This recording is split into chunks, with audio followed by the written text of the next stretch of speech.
Hello everyone, today is October 7, 2021. I've actually just came from a power yoga class which I really enjoyed near my house. So it's actually pretty late right now, it's around 9 o'clock, but I thought I'd still do an interesting video. So today I'd like to talk about the benefits of exercise in terms of addiction. So the benefits of exercise for addiction management. So that's what we'll discuss today.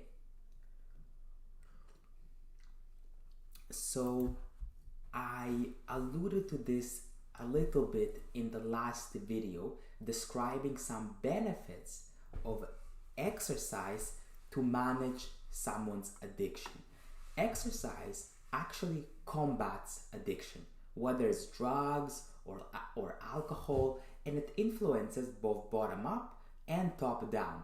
So top down, as it allows an individual to appreciate new alternatives and healthy lifestyles via different connections. And so it creates a diffuse sense of well-being, and you're literally able to curb the craving. And a study in London found that even 10 minutes of exercise can curb the craving.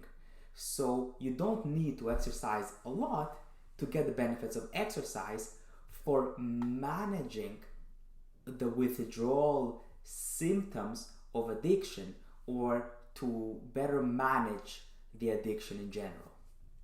Okay? So exercise actually reduces the withdrawal symptoms associated with addictions, and it acts as a replacement of addictions in times of boredom. It fills in the feelings of emptiness, hopelessness, and usefulness, and actually reduces feelings of anxiety and depression that occur in withdrawal. It also reduces the fight or flight response that occurs during withdrawal for need in more dopamine, as exercise provides that dopamine. So because exercise gives you that dopamine that addictions give you, it's a perfect replacement. And if you don't get the exercise, your body's going to want to crave more dopamine. And so you literally enter this fight or flight type of state. And so that makes you want to have more of the drug so you can get that dopamine. But exercise provides that replacement. Exercise can even cause addiction in and of itself, as in women with body dysmorphic syndrome and those with prior obsessive behaviors. But this is not really a big deal for anybody else. The key is to find a consistent exercise routine that you enjoy, and even a variety of different sports, exercise, or activities. You have to find something that you enjoy. I think this is very important.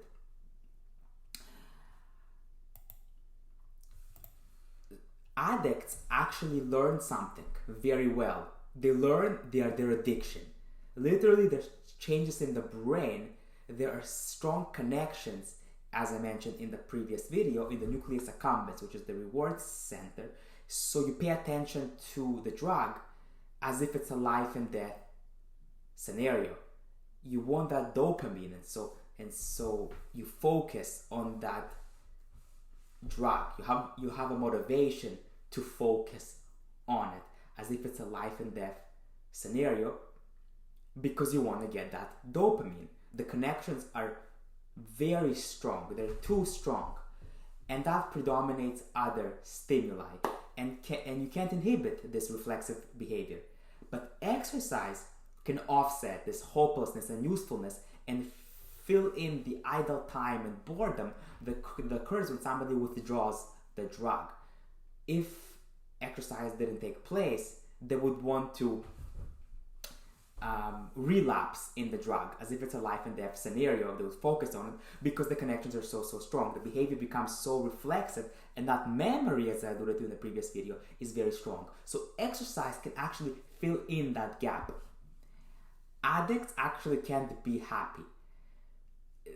They are doing it because of the reason why they're taking the drug is because usually something bad or negative is happening in their life, and so they numb all of those, they're numb to all of the beauty of life and all the positive experiences.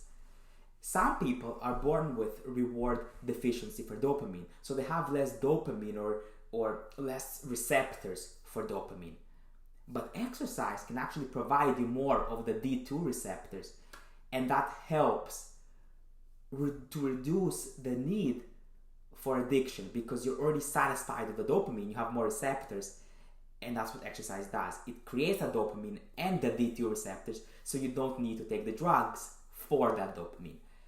Actually, exercise can even reverse the damage from alcohol and fetal alcohol syndrome. If a mother, for example, drinks and her baby can get developmental defects and a lot of other negative scenario consequences, well, exercise can reverse the negative consequences of fetal alcohol syndrome for a mother that drinks postpartum. In short, exercise creates changes in the brain, literally on the neuronal physical level, because drugs are a neurological deficit. There's something wrong with the neurons, and exercise can create structural changes in the brain, making it more flexible, because our brains are very flexible, and exercise changes it. And instead of making those connections for the drug so strong, it creates alternative connections. And so you're flexible, you're not reflexive for the drug, but you're able to appreciate other scenarios. For example, like exercise, as well as other things. After exercise, people also try other positive things. They get more life opportunities. And this flexibility creates a strong mind. And a strong mind leads to strong self-esteem.